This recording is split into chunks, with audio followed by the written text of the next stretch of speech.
भारत के जितने भी पड़ोसी देश हैं, इनमें से भारत के लिए सबसे बड़ा खतरा पैदा करने वाला देश और कोई नहीं बल्कि श्रीलंका है, जो कि आज की डेट में पूरी तरह भारत के सबसे बड़े दुश्मन चाइना की गोद में जाकर बैठ गया है। और साल 2009 में खत्म हुए सिविल वॉर के बाद कई सालों से देखने को मिल रहा है कि श्रीलंका की हर कोई सरकार चाइना से कई मिलियन और बिलियन डॉलर्स के लोन और फंडिंग लेते जा रही है। अब क्योंकि श्रीलंका की ज्योग्राफिकल लोकेशन ही ऐसी है कि चाइना का यहाँ पर जरूरत से ज्यादा इन्वॉल्व होना स्ट्रेटेजिक रूप से भारत के लिए बड़ी मुश्किलें खड़ी कर सकता है, क्योंकि श्रीलंका की मदद से चाइना की पहुंच पूरे के पूरे दक्षिण भारत तक हो जाएगी। अब क्योंकि श्रीलंका पहले ही चाइना के डेब्ट ट्रैप में फंसकर अपना हम्बनटोटा पोर्ट चाइना को 99 सालों के लिए लीज पर दे चुका है, इसलिए भारतीय सरकार भी अब श्रीलंका को लेकर पहले से ज्यादा अलर्ट हो चुकी है। मगर फिर भी श्रीलंका अपनी पिछली गलतियों से बिल्कुल नहीं सीख रहा है और हाल ही में पिछले महीने श्रीलंका ने एक बार फिर से चाइना डेवलपमेंट बैंक से $500 मिलियन का लोन लिया था और उसके ठीक एक महीने पहले भी $1.5 बिलियन का लोन लिया था।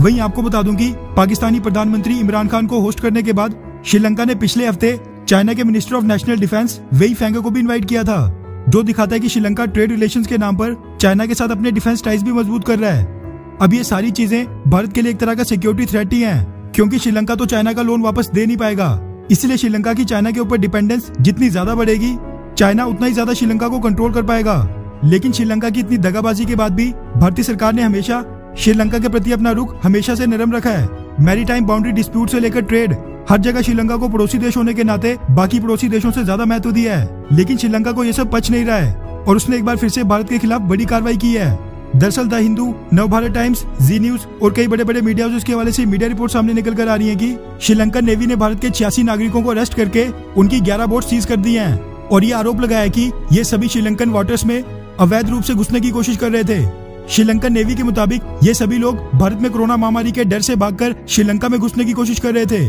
श्रीलंकन नेवी की तरफ से ये भी कहा गया है कि उन्होंने श्रीलंका में इंडियन हाई कमीशन को कहकर इन सभी लोगों को भारत वापस भेजने का इंतजाम करने के लिए कह दिया है। लेकिन श्रीलंका में स्थित इंडियन हाई कमीशन के अधिकारियों ने बताया कि ये सभी भारतीय लोग मछुआरे हैं, जो कि भारत में कोरोना के डर से भागकर नहीं आए हैं। इंडियन हाई कमीशन की स्टेटमेंट में आगे कहा गया है कि हमारा मानना है कि मछुआरों से संबंधित मुद्दों पर दोनों ही देशों को ह्यूमैनिटेरियन मैनर यानी मानवता के आधार पर सभ्य तरीके से बर्ताव करना चाहिए। खैर, लेकिन श्रीलंका का ऐसे समय पर यह आरोप लगाना बिल्कुल निराधार है, बल्कि श्रीलंका नेवी तो पहले भी कई बार भारतीय मछुआरों को अरेस्ट करके श्रीलंकन जेलों में कई दिनों तक बंद कर देती है, जिनमें से कुछ लोग तो हफ्तों बाद छूट जाते हैं, लेकिन कई मछुआरों को तो महीनों और सालों तक बंद करके रखा जाता है। वहीं कई मछुआरों की तो बोट्स तक वापस नहीं दी जाती हैं, जबकि इंडियन नेवी और इंडियन कोस्ट गार्ड श्रीलंका के मछुआरों के साथ कभी भी ऐसा बर्ताव नहीं करती है और हमेशा ही उनके मछुआरों को वार्निंग देकर छोड़ देती है। लेकिन श्रीलंकन नेवी की तरफ से भारतीय मछुआरों पर हमेशा ही कड़ी कार्रवाई की जाती है। इस पर कुछ एक्सपर्ट्स का कहना है कि न ही भारत और श्रीलंका दोनों देशों के बीच कोई पूरी तरह स्पष्ट समुद्री सीमा है